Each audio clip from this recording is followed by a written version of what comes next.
बहुत बहुत स्वागत है आप सभी का एग्जाम गुरु एकेडमी के ऑफिशियल यूट्यूब चैनल पे। देखिए जो आपका ये प्रैक्टिस सेट 20 है, तो इसमें आज हम टोटल 60 प्रश्नों पे चर्चा करेंगे। और इन 60 प्रश्नों में 20 प्रश्न जो है जीएस के होंगे और 40 प्रश्न जो है ये करेंट अफेयर के होंगे। टोटल 60 प्रश्न जो है ये चुनिंदा है और ये आपकी आगामी रेलवे एनटीपीसी और ग्रुप डी की परीक्षा के लिए इंपॉर्टेंट है। तो शुरू से लास्ट तक वीडियो को ध्यान से देखते रहिएगा। और देखिए इस वीडियो को पूरा देखने के बाद आप इसकी पीडीएफ फाइल भी डाउनलोड कर सकते हैं। नीचे डिस्क्रिप्शन बॉक्स में आपको इस वीडियो की पीडीएफ लिंक मिल जाएगी। और जो लोग नए वो चैनल को सब्सक्राइब कर लेंगे, साथ में बेल आइकन प्रेस करके वीडियो को लाइक और शेयर भी कर देंगे। और देखिए जो हमारा टेलीग्राम चैनल है इसके लिंक आपको मिल जाएगा नीचे डिस्क्रिप्शन बॉक्स में, वहाँ पे क्लिक करके इसको ज्वाइन कर लीजिए ताकि आपको यहाँ से भी जीएस और करंट अफेयर के अपडेट मिलते रहें और पीडीएफ की लिंक वगैरह भी मिलती रहे। तो चलिए शुरू करते हैं इस वीडियो को। देखिए जो आपके ये 60 प्रश्न है, 60 के प्रश्नों के उत्तर आपको कमेंट बॉक्स में बताते चलना है और लास्ट में अपना स्कोर बताना है कि 60 में से कितने नंबर आपने गेन किए। तो चलिए शुरू करते हैं। देखिए पहला प्रश्न है कि गुजरात में किस स्थान पर हड़प्पा सभ्यता के अवशेष मिले थे। उत्तर बताइए। देखिए ये प्लेस आपका लोथल है। गुजरात के लोथल में हड़प्पा सभ्यता के अवशेष मिले थे और इन अवशेषों की खोज सन 1954 में की गई थी। दूसरा प्रश्न है कि सर्वेंट ऑफ इंडिया सोसाइटी के संस्थापक कौन थे। आंसर बताइए। देखिए जो आपका सर्वेंट ऑफ इंडिया सोसाइटी है इसके संस्थापक थे गोपाल कृष्ण गोखले। देखिए जो आपका सर्वेंट ऑफ इंडिया सोसाइटी है तो इसकी स्थापना की गई थी महाराष्ट्र के पुणे में 12 जून 1905 को। तो ये सारी डिटेल्स शेयर किएगा, लेकिन सबसे पहले क्या कहना है कि गोपाल कृष्ण गोखले जो है इन्होंने सर्वेंट ऑफ इंडिया सोसाइटी की स्थापना की थी कहाँ पे, महाराष्ट्र के पुणे में 12 जून 1905 को। और तीसरा कि भारत में ग्रैंड ट्रंक रोड किसके शासनकाल में बनवाया गया था। उत्तर बताइए। देखिए जो आपका ग्रैंड ट्रंक रोड है जिसको हम शॉर्ट में जीटी रोड के नाम से भी जानते हैं, तो जीटी रोड को बनवाया था शेर शाह सूरी ने। ठीक है। और जीटी रोड के बारे में आपको थोड़ा सा डिटेल बताऊंगा क्योंकि यहाँ से बहुत प्रश्न एग्जाम में पूछा गया है, लगभग सभी परीक्षाओं में बार बार रिपीट होते रहता है। देखिए आपका जीटी रोड यानी कि ग्रैंड ट्रंक रोड है, ये दक्षिण एशिया के सबसे पुराने एवं सबसे लंबे मार्गों में से एक है। 2 सदियों यानी कि लगभग 200 साल की बात हो रही है। ठीक है। तो 2 सदियों से अधिक काल के लिए इस मार्ग ने भारतीय उपमहाद्वीप के पूर्वी एवं पश्चिमी भागों को जोड़ा है। और ये मार्ग जो है ये हावड़ा के पश्चिमी में स्थित बांग्लादेश के चटगांव से प्रारंभ होता है और लाहौर पाकिस्तान से होते हुए अफगानिस्तान काबुल तक जाता है। देखिए पुराने समय में इसे उत्तर पथ कहा जाता था। तो ये प्रश्न एग्जाम में पूछा भी गया है कि निम्नलिखित में से किस सड़क को, किस रोड को उत्तर पथ के नाम से जाना जाता था। तो पुराने समय में जीटी रोड को उत्तर पथ के नाम से जाना जाता था। शाह राह ए आजम, सड़क ए आजम और बादशाही सड़क जो है ये अन्य नाम है इस जीटी रोड के। ठीक है। और ये मार्ग जो है ये मौर्य साम्राज्य के दौरान अस्तित्व में आया था।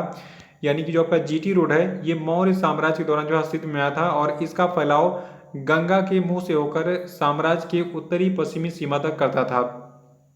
और देखिए आधुनिक जो आपका जीटी रोड है, ठीक है, तो पुराना वाला तो ये आपका बनवाया गया था किसके शासनकाल में, मौर्य साम्राज्य के शासनकाल के दौरान जो है ये अस्तित्व में आया था। लेकिन उसके बाद जो आधुनिक जीटी रोड है तो इस सड़क की जो पूर्ववर्ती पुनर्निर्माण है ये शेर शाह सूरी के द्वारा करवाया गया था।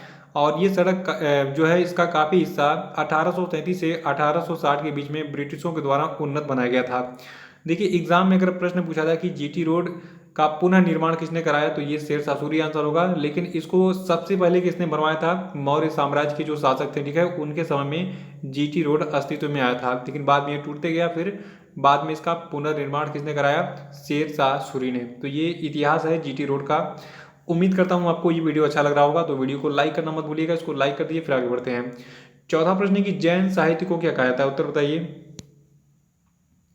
देखिए जैन धर्म के जो साहित्य होते हैं इनको हम आगम कहते हैं। और जैन धर्म के बारे में 3 चीजें मैं आपको बता रहा हूँ, इसको नोट कर लीजिएगा। ये तीनों प्रश्न के रूप में आपको एग्जाम में मिलेंगे।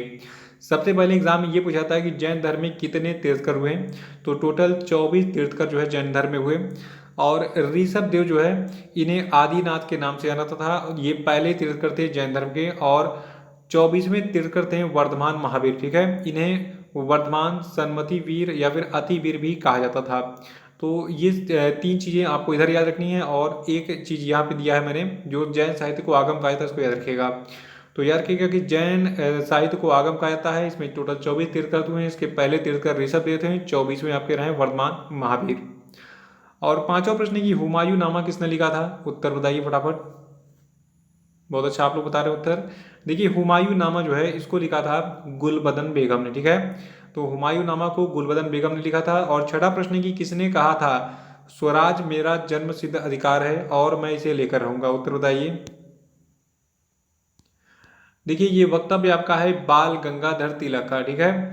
तो बाल गंगाधर तिलक ने कहा था कि स्वराज मेरा जन्मसिद्ध अधिकार है और मैं इसे लेकर रहूंगा। सातवां प्रश्न है कि अकबर के शासनकाल में भू राजस्व सुधारों के लिए कौन उत्तरदायी था? उत्तर बताइए। देखिए अकबर के शासनकाल में भू राजस्व सुधारों के लिए टोडरमल जो है उत्तरदायी था। और आठवां प्रश्न है कि अकबर के द्वारा बनाए गए उपासना भवन का क्या नाम था? देखिए ये प्रश्न बहुत बार पूछा चुका है। देखिए अकबर ने जो उपासना भवन बनाया था इसका नाम था इबादत खाना, ठीक है। और नवा प्रश्न है कि हड़प्पा की खोज किसने की थी? आंसर बताइए। देखिए हड़प्पा संस्कृति की खोज की थी दयाराम साहनी ने, ठीक है। तो हड़प्पा की खोज की थी दयाराम साहनी ने। और 10वां प्रश्न की सिंधु घाटी सभ्यता का पत्तन नगर यानी कि बंदरगाह नगर किसको कहा जाता है? उत्तर बताइए। देखिए सिंधु घाटी सभ्यता का पत्तन नगर कहा जाता है लोथल को, ठीक है। और 11वां प्रश्न की भारत में पल्लवों के एकास्मीय रथ मिलने का स्थान कहां पर है? उत्तर बताइए। देखिए जो भारत में पल्लवों के एकास्मीय रथ मिलने का स्थान है आपका है महाबलीपुरम। और महाबलीपुरम के बारे में आपको डिटेल बता रहा हूँ, एक एक पॉइंट को ध्यान सुनिएगा। देखिए जो आपका महाबलीपुरम है इसको मंदिरों का शहर कहा जाता है। और ये महाबलीपुरम आपका तमिलनाडु की राजधानी चेन्नई से 55 किलोमीटर दूर बंगाल की खाड़ी के तट पर स्थित है। और देखिए प्रारंभ में इस शहर को मामल्लपुरम कहा जाता था। तमिलनाडु का ये प्राचीन शहर अपने भव्य मंदिरों, स्थापत्य और सागर तटों के लिए बहुत प्रसिद्ध है। और 7वीं शताब्दी में जो आपका ये महाबलीपुरम शहर है, ठीक है, ये पल्लव राजाओं की राजधानी था। और द्रविड़ वास्तुकला की दृष्टि से ये शहर यानी कि जो आपका महाबलीपुरम है ये अग्रणी स्थान रखता है। तो इसको नोट कर सकते हैं आप, यहाँ से प्रश्न एग्जाम में पूछे जाते हैं। 12वां की कृष्णदेव राय किसके समकालीन थे? उत्तर बताइए। देखिए जो भारतीय शासक कृष्णदेव राय थे ये समकालीन थे बाबर के। और 13वां प्रश्न है कि कालिदास किसके राजकवि थे? उत्तर बताइए। देखिए जो आपके कालिदास हैं ये चंद्रगुप्त विक्रमादित्य के जो है राजकवि थे। और 14वां प्रश्न है कि निम्नलिखित में से सबसे प्राचीनतम विश्वविद्यालय कौन सा है? उत्तर बताइए। देखिए भारत का जो सबसे प्राचीनतम विश्वविद्यालय है ये आपका है नालंदा। और इसको गुप्त शासक कुमारगुप्त प्रथम ने बनवाया था। याद रखिएगा कि भारत का सबसे प्राचीनतम विश्वविद्यालय है नालंदा और ये बिहार में स्थित है, ठीक है। और इसको गुप्त शासक कुमारगुप्त प्रथम ने बनवाया था। 15वां प्रश्न है कि उत्तरी भारत की प्रथम महिला मुस्लिम शासिका कौन थी? आंसर बताइए। देखिए उत्तरी भारत की जो प्रथम महिला मुस्लिम शासिका थी इनका नाम था रजिया सुल्तान। और 16वां प्रश्न है कि प्रथम भक्ति आंदोलन का आयोजन किसने किया? तो देखिए प्रथम भक्ति आंदोलन का जो आयोजन है ये किया था रामानुजाचार्य ने। और 17वां प्रश्न है कि काकोरी डकैती घटना के नायक कौन थे? उत्तर बताइए। देखिए जो आपका काकोरी डकैती घटना इसको काकोरी कांड के नाम से भी जाना जाता है। और इसके हीरो यानी कि नायक थे राम प्रसाद बिस्मिल। और काकोरी डकैती की जो घटना है ये 9 अगस्त 1925 को हुई थी। देखिए आपको बता दूं डिटेल में काकोरी कांड क्या है। देखिए जो आपका काकोरी कांड है ये भारतीय स्वतंत्रता संग्राम के क्रांतिकारियों के द्वारा ब्रिटिश राज के विरुद्ध भयंकर युद्ध छेड़ने की खतरनाक मंशा से हथियार खरीदने के लिए ब्रिटिश सरकार का ही खजाना लूट लेने की एक ऐतिहासिक घटना थी जो 9 अगस्त 1925 को घटी थी। और काकोरी कहाँ पर स्थित है? देखिए उत्तर प्रदेश की जो राजधानी लखनऊ है तो उसी के पास में एक छोटा सा स्टेशन है काकोरी। 18वां प्रश्न की किस व्यक्ति को द्वितीय अशोक कहा जाता है? उत्तर बताइए। देखिए जो आपके कनिष्क हैं कनिष्क को कहा जाता है द्वितीय अशोक, भारत का दूसरा सम्राट अशोक। देखिए अशोक जो है ये बहुत ही महान शासक थे और उनके बारे में भी हम चर्चा करेंगे अगले वीडियोस में। 19वां प्रश्न है कि कांची के प्रसिद्ध कैलाशनाथ मंदिर का निर्माण किसने करवाया था? उत्तर बताइए। देखिए कांची के जो प्रसिद्ध कैलाशनाथ मंदिर है, ठीक है, तो इसका निर्माण करवाया था नरसिंह वर्मन द्वितीय ने। और 20वां प्रश्न है कि बिंदुसार ने विद्रोहियों को कुचलने के लिए अशोक को कहां पर भेजा था? तो देखिए बिंदुसार ने जो है विद्रोहियों को कुचलने के लिए सम्राट अशोक को भेजा था तक्षशिला में, ठीक है। और 21वां प्रश्न है कि संसद के अध्यक्षों के 5वें विश्व सम्मेलन का वर्चुअली आयोजन अभी हाल ही में किस तिथि को किया गया था? आंसर बताइए। जो लोग करंट अफेयर नहीं देखते हैं, डेली करंट अफेयर वाला सेशन मेरा, उसको ज्वाइन कर लीजिए। देखिए वहाँ पे बहुत सारी चीज़ें मैं आपको एक्स्ट्रा भी बताते रहता हूँ। तो जीएस प्लस करंट अफेयर का बहुत ही जबरदस्त कॉम्बिनेशन होता है डेली करंट अफेयर सेशन। सवेरे 5 बजे वीडियो अपलोड होती है, उसको देखना शुरू कर दीजिए। देखिए जो 5वां विश्व सम्मेलन था संसद के अध्यक्षों का, ठीक है, तो इसका वर्चुअल आयोजन 19 और 20 अगस्त तक किया गया था। ये सम्मेलन लोगों और पृथ्वी के लिए शांति और सतत विकास प्रदान करने के लिए parliamentary leadership for more effective multilateralism के विषय पर आयोजित किया गया था। और भारत की ओर से लोकसभा अध्यक्ष ओम बिरला ने इस सम्मेलन के उद्घाटन समारोह में हिस्सा लिया था। और 23वां प्रश्न की हाल ही में उत्तर प्रदेश सरकार ने बुंदेलखंड जल संकट को हल करने के लिए किस देश के साथ साझेदारी की है? उत्तर बताते रहिए। देखिए अभी हाल ही में उत्तर प्रदेश की सरकार ने बुंदेलखंड जल संकट को हल करने के लिए इजराइल के साथ साझेदारी की है। और 24वां प्रश्न है कि राष्ट्रीय खेल पुरस्कार 2020 में कितने लोगों को राजीव गांधी खेल रत्न पुरस्कार दिया गया? उत्तर बताइए। देखिए इस साल टोटल 5 लोगों को राजीव गांधी खेल रत्न पुरस्कार दिया गया है। और ये पांचों कौन हैं? देखिए पहले आपके हैं रोहित शर्मा जो कि क्रिकेटर हैं, दूसरे आपके हैं श्री मरियप्पन टी, ठीक है, ये पैरा एथलीट हैं। और तीसरी का नाम है सुश्री मनिका बत्रा, ये टेबल टेनिस खिलाड़ी हैं। और चौथी आपकी हैं सुश्री विनेश फोगाट, ये कुश्ती लड़ती हैं, ठीक है, आपने देखा होगा विनेश फोगाट के बारे में। और पांचवी आपकी हैं सुश्री रानी, ये हॉकी की प्लेयर हैं, ठीक है। और राजीव गांधी खेल रत्न पुरस्कार क्या है? ध्यान सुनिएगा। देखिए जो आपका राजीव गांधी खेल रत्न पुरस्कार है तो 4 वर्षों की अवधि में एक खिलाड़ी के द्वारा खेल के क्षेत्र में शानदार और सबसे उत्कृष्ट प्रदर्शन करने वाले खिलाड़ी को ये दिया जाता है।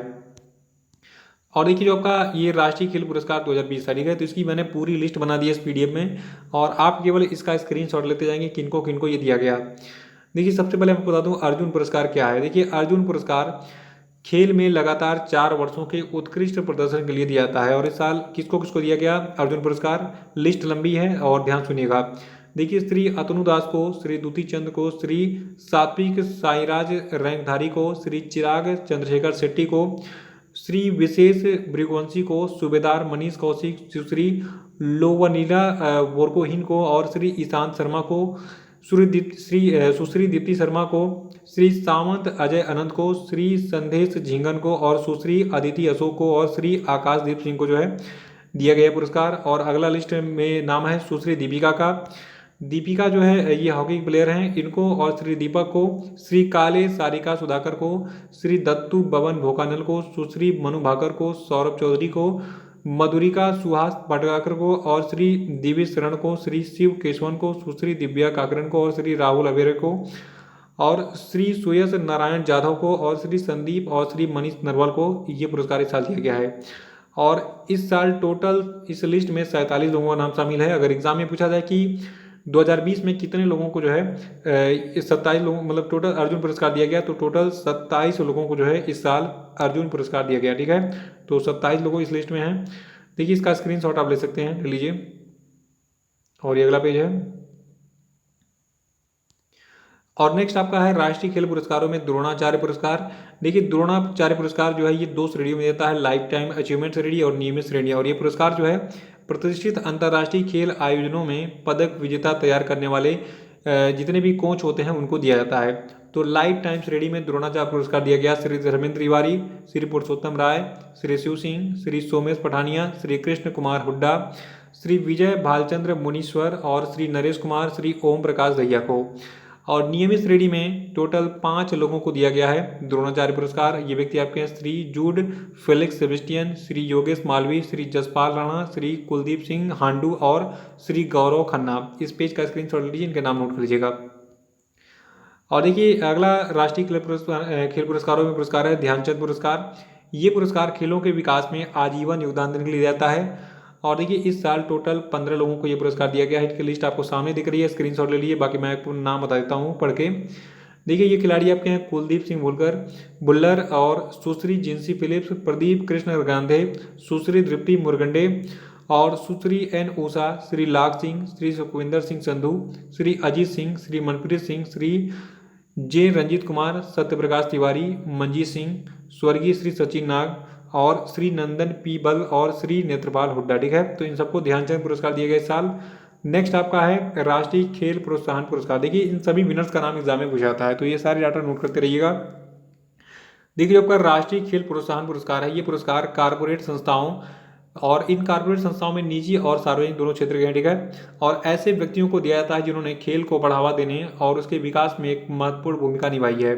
और राष्ट्रीय खेल पुरस्कार टोटल 4 श्रेणी में दिया जाता है। पहली श्रेणी है उभरती हुई युवा प्रतिभा की पहचान करना और उसे शिक्षित करना, और इस श्रेणी में लक्ष्य इंस्टीट्यूट और आर्मी स्पोर्ट इंस्टीट्यूट जो है विजेता रहे। और दूसरी श्रेणी आपकी है राष्ट्रीय खेल प्रोत्साहन पुरस्कार की, कारपोरेट सामाजिक जिम्मेदारी के जरिए खेलों को प्रोत्साहन। तो ये पुरस्कार इस श्रेणी में जीता है तेल और प्राकृतिक गैस निगम यानी कि ONGC लिमिटेड ने। तीसरी श्रेणी है खिलाड़ियों को रोजगार और खेल कल्याण उपाय, और इस श्रेणी का पुरस्कार जीता है एयरफोर्स स्पोर्ट कंट्रोल बोर्ड ने। और विकास के लिए राष्ट्रीय खेल प्रोत्साहन पुरस्कार international institute of sports management को दिया गया है। और देखिए नेक्स्ट हमारा राष्ट्रीय खेल पुरस्कारों में है मौलाना अबुल कलाम आज़ाद पुरस्कार, ठीक है। तो ये पुरस्कार इंटर यूनिवर्सिटी टूर्नामेंट में कुल मिलाकर शीर्ष प्रदर्शन करने वाले विश्वविद्यालयों को प्रदान किया जाता है, और 2020 का ये पुरस्कार दिया गया पंजाब विश्वविद्यालय चंडीगढ़ को। नेक्स्ट आपका है Tenzing Norgay national adventure award 2019।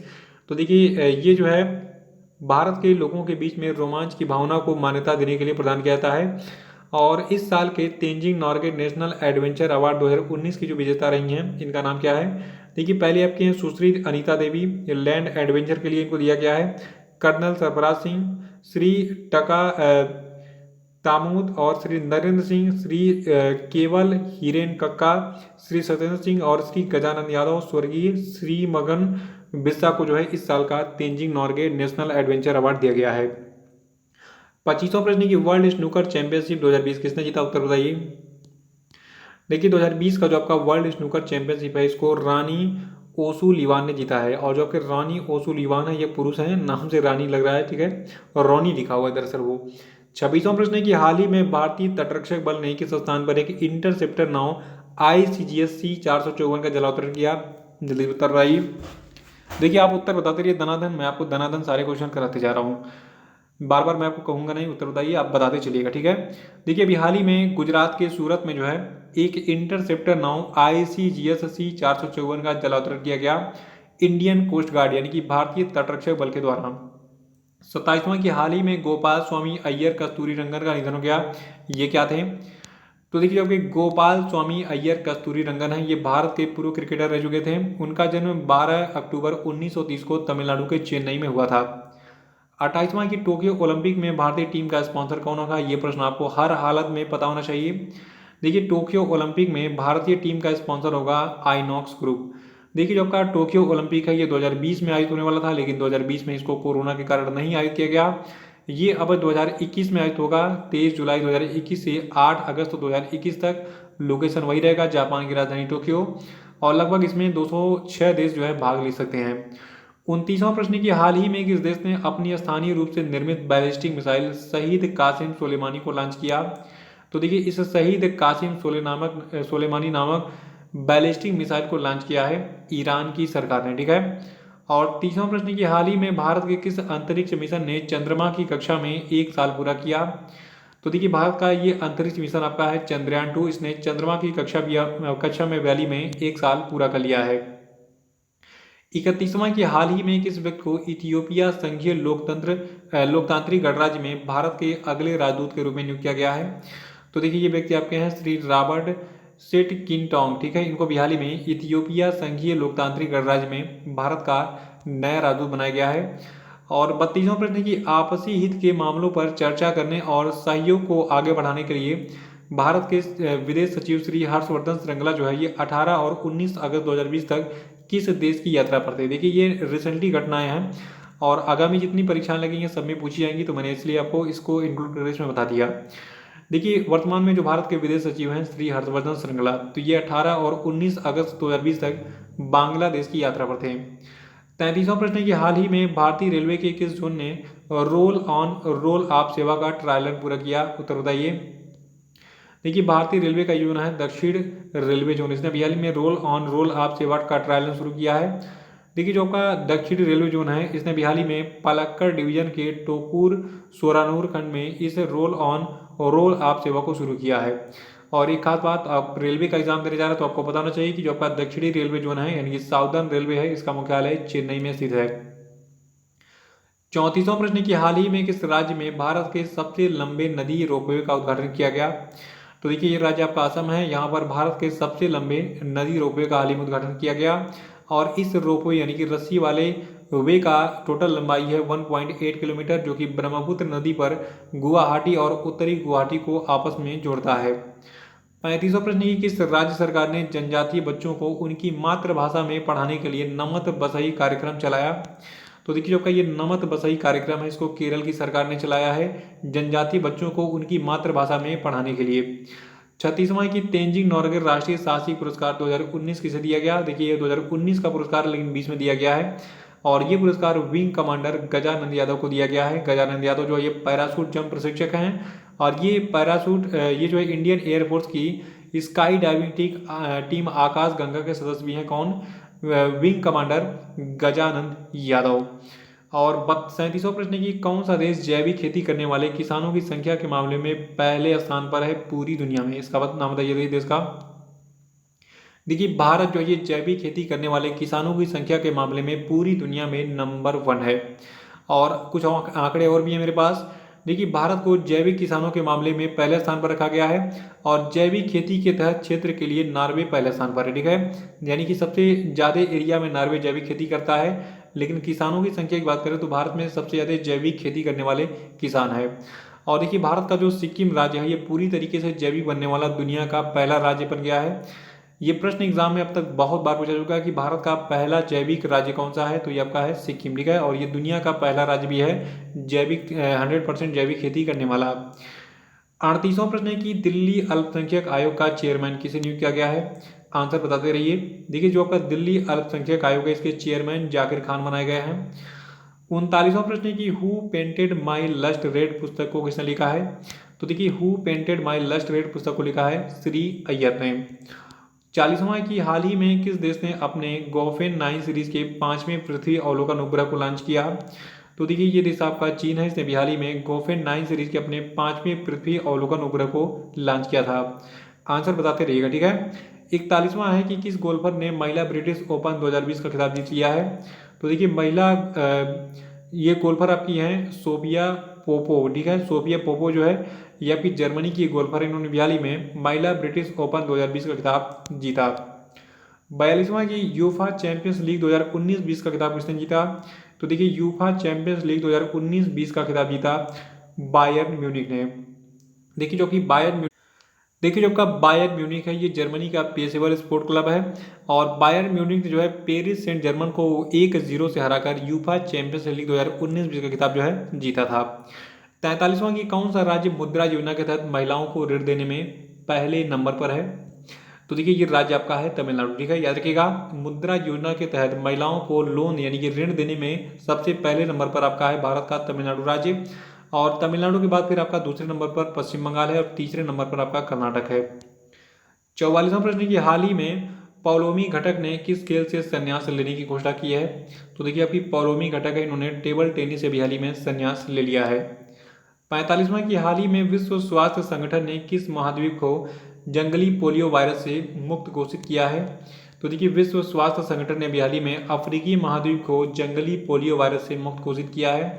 ये प्रश्न मोस्ट इंपॉर्टेंट है, इसको आप अलग से कहीं नोट कर सकते हैं। 46वां है कि हाल ही में किस देश के पूर्व राष्ट्रपति पास्कल लिसोबा का निधन हो गया। तो देखिए जो कि पास्कल लिसोबा हैं ये जो है कांगो के पूर्व राष्ट्रपति थे। 47वां की हाल ही में किसने माइंड स्पोर्ट ओलंपियाड के मेंटल कैलकुलेशन वर्ल्ड कप में भारत के लिए पहला गोल्ड मेडल जीता है।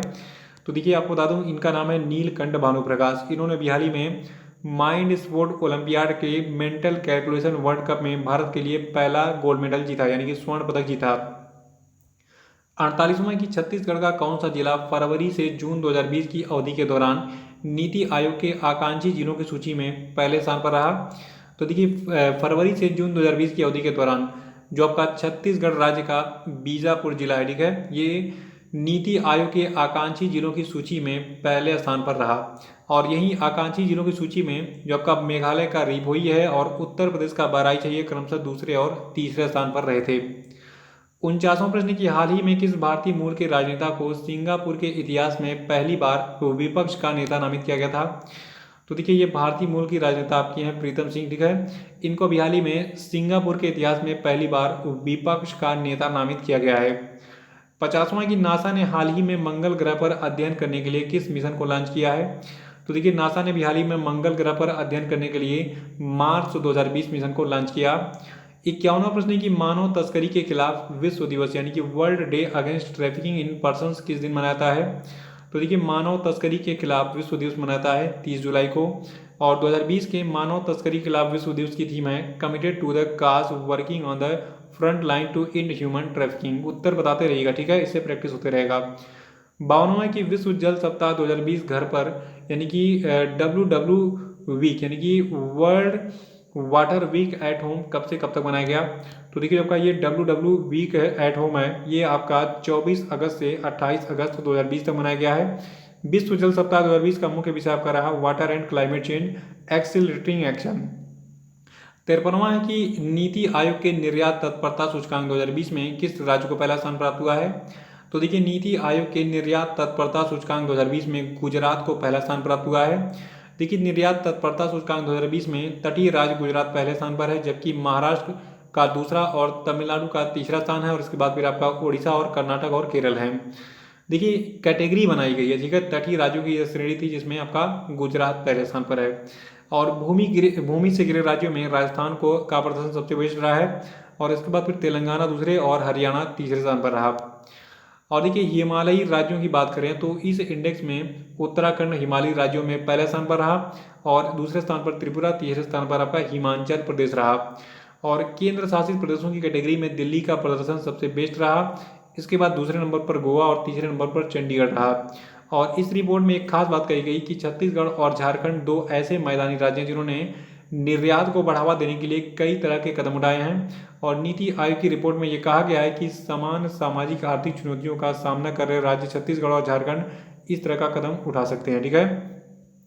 और देखिए इस सूचकांक से ये पता चलता है कि किस राज्य में निर्यात को बढ़ावा देने के लिए कितनी सुविधाएं उपलब्ध हैं, तो यही टारगेट होता है निर्यात तत्परता सूचकांक का।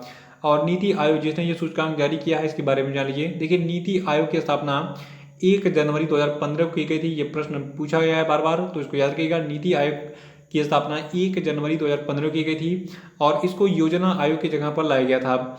और नीति आयोग का मुख्यालय नई दिल्ली में है, और इसके चेयरपर्सन हैं वर्तमान में नरेंद्र मोदी, जो कि भारत के प्रधानमंत्री हैं। 54वां की हाल ही में भारतीय जूडो खिलाड़ी दीपांशु बालियान को नाडा द्वारा प्रतिबंधित पदार्थ फ्यूरोसेमाइड के सेवन के कारण कितने महीने के लिए निलंबित किया गया है?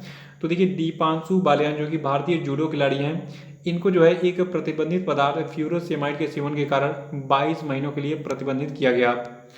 55वां प्रश्न की हाल ही में किसने national security challenges young scholars prospective नाम का एक पुस्तक जो है उसका विमोचन किया है?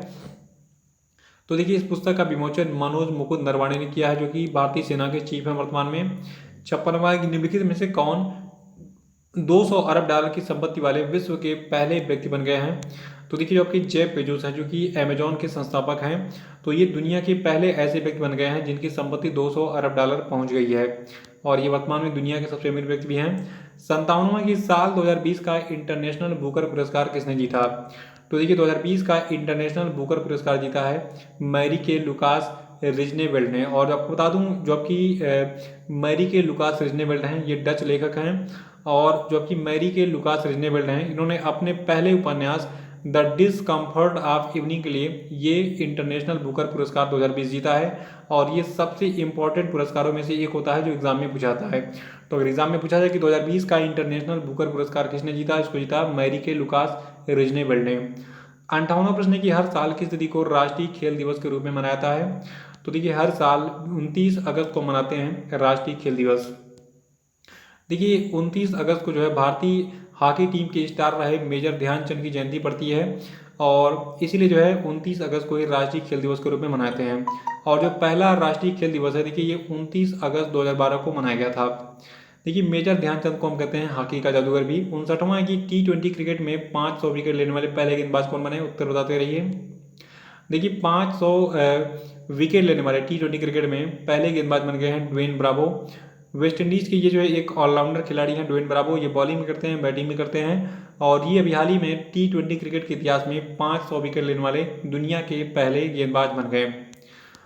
और 60वां प्रश्न है कि हाल ही में किस आर्किटेक्ट यानी कि वास्तुकार का कोविड-19 के कारण निधन हो गया जिन्हें आधुनिक इराक की वास्तुकला का जनक कहा जाता था।